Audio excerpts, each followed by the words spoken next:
وبركاته بسم الله والحمد لله والصلاة والسلام على رسوله الأمين وعلى آله الطيبين الطاهرين ثم أما بعد আল্লাহ পাকের অনেক অনেক শুকরিয়া আদায় করছি। আমরা যে সময়টা পার করছি নানা ফিতনার ভিতরেও আল্লাহ তাআলা আমাদেরকে যেভাবে রেখেছেন আল্লাহ শুকরিয়া আদায় করছি। আমরা ফেসবুকে ইদানিং দাজ্জালের ছবি, কাল্পনিক একটা ছবি দিয়ে আমরা দেখতে পাচ্ছি অনেকেই একটা লেখা দিচ্ছে যে দাজ্জাল আসার আগে ৩ বছর কি ঘটবে। তো এই বিষয়টা নিয়ে আমাদের প্রথম প্রশ্ন যে দাজ্জাল আসার আগে আসলে ৩ বছর কি ঘটবে। দাজ্জাল হচ্ছে কিয়ামতের একেবারে বড় আলামত, যে আলামতগুলো প্রকাশিত হওয়ার পরে মানুষ আর সময় পাবে না। পুঁতির একটা মালা থেকে দানা পড়ে গেলে একটার পর একটা যেভাবে পড়তে থাকে, এইভাবে একটার পর একটা পড়তে থাকবে। মানুষের হাতে আর কোনো সময় থাকবে না। দাজ্জাল আসার আগে পৃথিবীতে বেশ কিছু সিমটম দেখা দিবে। এই পৃথিবী উত্তাল হয়ে পড়বে। হাত্তা তুরাল আরদু দামান, সারা দুনিয়াতে বিভিন্ন প্রান্তে মুসলমানেরা মার খাবে। ওয়ায়াকুন আল ইসলামু গরিবা, পৃথিবীতে এমন অবস্থা হবে যে মুসলমানরা সবচেয়ে দুর্বল হবে। এরপরে আল্লাহ রাব্বুল আলামিন মুসলমানদেরকে সফল করবেন, শক্তিশালী বানাবেন ইমাম মাহদি আলাইহিস সালাতু ওয়াস সালামকে পাঠিয়ে। উনি যখন আত্মপ্রকাশ ঘটবে ওনার 40 বছর বয়সে, এরপর মুসলমানরা শক্তির একটা জায়গায় আবির্ভূত হবে। মুসলমানরা এতটাই শক্তিশালী হবেন, ইউসলিহুল্লাহু লাহু লাইলাতান ওয়াহিদা, এক রাত্রির ভিতরে মুসলমানরা শক্তিশালী হয়ে যাবে। সুবহানাল্লাহ বিহামদি। এর পরের বিষয় হচ্ছে মাহদি আলাইহিস সালাতু ওয়াস সালামের 6 বছর পরে দাজ্জালের আত্মপ্রকাশ ঘটবে। দাজ্জাল যখন এই পৃথিবীতে আসবে, অবস্থাটা এমন হবে, তার আগে দাজ্জাল আসার আগেই আল্লাহ রাব্বুল আলামিন শেষ সময়টা এমন হবে, ইন্নাল্লাহ আজ্জা ওয়া জাল্লা লাম ইয়াবআসু নাবিয়্যান ইল্লা হাযযারা উম্মাতাহু দাজ্জাল। এমন কোন নবীকে আল্লাহ তাআলা পৃথিবীতে প্রেরণ করেননি যেই নবী আলাইহিস সালাতু ওয়াস সালাম তার স্বীয় কওমের লোকদেরকে দাজ্জালের ব্যাপারে বোঝাননি। দাজ্জাল এই পৃথিবীতে আসার পূর্বে প্রথম বছরটি এমন যাবে, প্রথম বছরটির ভিতরে এমন ভয়াবহ অবস্থা দেখা দিবে, আল্লাহ তাআলা পুরো আকাশকে মেঘ পড়া, আকাশকে 3 ভাগের 1 ভাগ মেঘ পড়া আল্লাহ তাআলা বন্ধ করে দিবেন। আকাশ থেকে বৃষ্টি বর্ষণ 3 ভাগের 1 ভাগ হবে, আল্লাহ তাআলা বাকিটা বন্ধ রাখবেন। এরপরে আল্লাহ রাব্বুল আলামিন জমিনের উর্বরতা কমিয়ে নেবেন 1 ভাগ। দ্বিতীয় বছর এমন হবে জমিনের উর্বরতা আল্লাহ রাব্বুল আলামিন 2 ভাগ, আল্লাহ রাব্বুল আলামিন জমিনের উর্বরতা কমিয়ে নেবেন। এরপরে আল্লাহ রাব্বুল আলামিন এমন একটা সময় দিবেন জমিনের উর্বরতা পুরোপুরি কমে যাবে, দুর্ভিক্ষ দেখা দিবে।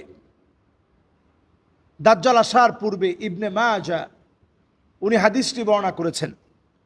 এরপরে দাজ্জাল এসে দাজ্জাল যে কাজটা করবে, ফালা তাবকা লাহুম সাইমাতুন ইল্লা হালাকাত, জমিনের অধিকাংশ জায়গা কেমন যেন ধ্বংস হয়ে পড়বে। দাজ্জাল আসার 3 বছর আগেই জমিনের অধিকাংশ জায়গা একেবারে ধ্বংস হয়ে পড়বে। এরপর জমিনের ভিতরে এমন অবস্থা হবে, ওয়া ইন্না মিন ফিতনাতিহি আইয়ামুররা বিল হাইয়্যি ফায়ুকাযযিবুনাহু ফালা তুবকা লাহুম সাইমাতুন ইল্লা হালাকাত। এই পৃথিবীতে এমন ফিতনা দেখা দিবে, মৃত ব্যক্তিকে যদি দাজ্জাল বলে যে তুমি জীবিত হয়ে যাও, দেখবেন জীবিত হয়ে যাবে।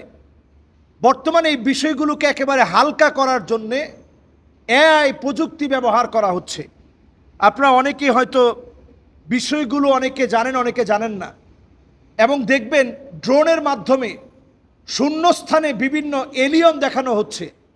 এগুলো কিন্তু জিনদেরই বিভিন্ন আকৃতি, এলিয়ন বলে এগুলো হালকা করা হচ্ছে। দুষ্ট জিনদের বিভিন্ন আকৃতিকে এলিয়ন বলে এখন চালিয়ে দেওয়া হচ্ছে। এরপরে আসুন, দাজ্জালের তৃতীয় বছরটা এত ভয়াবহ হবে, চতুর্দিকে দুর্ভিক্ষ লেগে যাবে। হাদিসের ভিতরে আসছে, ওয়া ইন্নাহু লা ইয়াবকা শাইউম মিনাল আরদ ইল্লা ওয়াতাআহু ওয়া যাহারা আলাইহি ইল্লা মক্কা ওয়াল মদিনা লা ইয়াতিহিমা মিন নাকাবিহিমা। নবী আলাইহিস সালাতু ওয়াস সালাম বলছেন, মক্কা মদিনা শূন্য হয়ে যাবে, এত ভয়াবহ পরিস্থিতি সৃষ্টি হবে, ক্ষুধার তীব্রতা এত বেড়ে যাবে, মানব শূন্যতা দেখা দিবে। সেই সময়ে দাজ্জালের হাতে থাকবে রিজিক। যে লোকটা দাজ্জালের কথা বিশ্বাস করবে সে রিজিক পাবে। সঙ্গে সঙ্গে সাহাবী প্রশ্ন করলেন, নবী, তাহলে সে সময় ইমানদারদের কি অবস্থা হবে? নবীজি বললেন, ইমানদারদের খাদ্য হবে তাকবীর, আল্লাহু আকবার। ইমানদারদের খাদ্য হবে তাকবীর, আল্লাহু আকবার। ইমানদারদের খাদ্য হবে তাহমিদ, আলহামদুলিল্লাহ। ইমানদারদের খাদ্য হবে জিকিরের মধ্যে আল্লাহ তাআলা ইমানদারদের খাদ্য রাখবেন, জিকিরের মধ্য দিয়ে ইমানদারদেরকে আল্লাহ তাআলা রিজিক দান করবেন। সুবহানাল্লাহ বিহামদিহি। এই সময়টা আমাদের কাছে, আপনি যদি একটু চিন্তা করেন, বর্তমান সময়ে এআই প্রযুক্তির সময়ে ড্রোনের মাধ্যমে শূন্য স্থানে কত কিছু দেখানো হচ্ছে, নানাভাবে বিভিন্ন জায়গায় বিভিন্ন চিত্র ধারণ করা হচ্ছে, নানাভাবে বিভিন্ন জায়গায় বিভিন্ন দৃশ্য আমরা দেখতে পাচ্ছি। এমনকি আমরা চ্যাট জিপিটি, এই চ্যাট জিপিটির ভিতরে কিছুদিন আগেও তাকে প্রশ্ন করলে যে সবচেয়ে ভালো ধর্ম কোনটা, চ্যাট জিপিটি সে জবাব দিয়েছে, আমি যদি কোনো মানুষ হতাম তাহলে আমি ইসলামকে বেছে নিতাম। কিন্তু দেখেন চক্রান্ত কেমন। এখন আপনি চ্যাট জিপিটিতে যদি আপনি প্রশ্ন করেন সবচেয়ে শ্রেষ্ঠ ধর্ম কোনটি, চ্যাট জিপিটি সে উত্তর দিবে যে আমি হচ্ছি একটা রোবট, আমি তো একটা মেশিন, আমি তো ধর্ম নিয়ে কোনো কথা বলতে চাই না। তার মানে প্রত্যেকটা জায়গায় সুকৌশলে তারা আপনাদের মন, মাইন্ড, সেট আপ সবগুলোকে নিয়ে নেবে। আপনি ইউটিউবে যা দেখতেছেন আপনি দেখবেন ফেসবুকে ঠিক তাই আসছে। এমনকি অনেক সময় আপনি দেখতে যাচ্ছেন না, ফোনে আপনি সাথে রেখে আপনি হয়তো আপনার বন্ধুর সাথে বলছেন যে আসলে আমার বুকটা ব্যথা করতেছে, আসলে ডাক্তার দেখানো দরকার, এরকম কথাবার্তা চালাচ্ছেন। একটু পরে আপনি ঢুকবেন, দেখবেন অনলাইনে বিভিন্ন বিজ্ঞাপন আপনার চোখে পড়তেছে যে আপনার বুকে ব্যথা করতেছে, আপনি এই ওষুধটা খেতে পারেন, এটা খুব কার্যকরী ওষুধ। তার মানে আপনাকে টোটালি এখন কিন্তু নিয়ন্ত্রণ করা হচ্ছে অ্যালগরিদমের এই যুগে। অ্যালগরিদম ছাড়া এখন বর্তমানে কোনো প্রযুক্তি কল্পনা করা যায় না। এই সময়ে আপনার কোনো প্রাইভেসি বলতে কিছু নাই। সুতরাং বাঁচার জন্য দাজ্জালের ফিতনা থেকে এই যে জুমাবারে সূরা কাহাফ পড়ুন, প্রতিনিয়ত 10টা আয়াত সূরা কাহাফের তেলাওয়াত করার চেষ্টা করেন। আমরা ইনশাআল্লাহ দাজ্জালের যে ফিতনাগুলো আমরা এখন শুনছি, জানছি, এগুলো যেন মাইক থেকে বলা বন্ধ না হয়ে যায়। নবী আলাইহিস সালাতু ওয়াস সালামের সেই বিখ্যাত বিষয় যেটা আমাদের প্রত্যেকের প্রচারে রাখা দরকার। নবীজি বলছেন, আমি দাজ্জাল সম্পর্কে যা বলে গেছি কোন নবী তা বলে নাই। দাজ্জাল হচ্ছে আওয়ার, দাজ্জাল হচ্ছে তার এক চোখ টেরা থাকবে, অন্ধ থাকবে, ফুলা ফাপা নষ্ট থাকবে। আমি আল্লাহ রাব্বুল আলামিনের নবী মুহাম্মদ সাল্লাল্লাহু আলাইহি সাল্লাম যেভাবে সতর্ক করেছি, এই সতর্ক দুনিয়ার কেউ করেনি। আমি তোমাদেরকে সতর্ক করে গেলাম। আমার আল্লাহ তিনি আওয়ার নয়, আমার আল্লাহ তিনি অন্ধ নন। এজন্য আমরা দাজ্জালের বিষয় যেদিন মাইক থেকে বলা বন্ধ হয়ে যাবে, তখন দাজ্জাল আসার সময়টা চলে আসবে। বর্তমানে এই সময়ে দাজ্জালের ব্যাপারে আমরা তেমন কোনো কথা বলিও না, আমরা শুনিও না এবং চেষ্টাও করি না।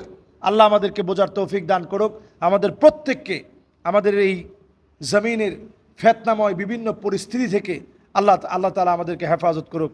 আসসালামু আলাইকুম ওয়া রাহমাতুল্লাহি ওয়া বারাকাতুহু।